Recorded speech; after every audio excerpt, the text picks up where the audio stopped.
అలానే మనం ఫలిస్తేనట ఎవరికి మహిమట? తండ్రికి. ఏమండి ఏంటోనండి, ఈయన నిజంగానండి ఆయన బాప్తిస్మం తీసుకున్నాడట, క్రైస్తవుడయ్యాడట, చర్చికి వెళ్తున్నాడట. చర్చికి వెళ్ళినప్పటి నుంచి ఈ మనిషి నిజంగా చాలా మారిపోయాడండి. ఒకప్పుడండి సినిమాలు అనుకుంటూ తిరిగేవాడండి, సిగరెట్ అనుకుంటూ తిరిగేవాడండి, ప్యాకెట్ అనుకుంటూ తిరిగేవాడండి, మందు అనుకుంటూ తిరిగేవాడండి ఎప్పుడు.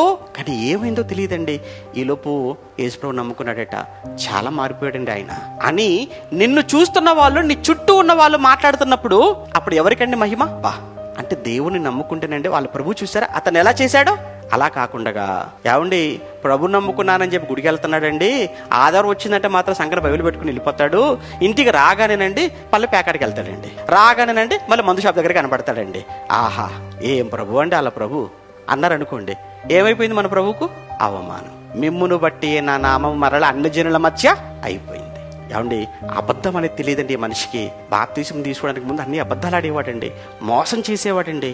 ఎప్పుడు చూసినా కానీ భార్య భర్తల మధ్య ఎప్పుడు గొడవలేనండి, ఎప్పుడు తగువేనండి, ఎప్పుడు శబ్దాలు వినపడేవండి. బాప్తిసం తీసుకున్నారండి, గుడికి వెళ్తున్నారండి, అసలు వాళ్ళు ఉన్నా లేనట్టే ఉందండి ఇంట్లో. ఈ మార్పు కారణం ఏంటి? వాళ్ళు గుడికి వెళ్తున్నారు, వాళ్ళు చర్చికి వెళ్తున్నారు. దీని వలన ఎవరికి మహిమ? తండ్రికి. అప్పుడు ఆ తండ్రికి నిన్ను బట్టి నన్ను బట్టి అంత పేరు వస్తే ఆ తండ్రి నిజంగా మన విషయంలో ఎంత పొంగిపోతాడు చెప్పండి.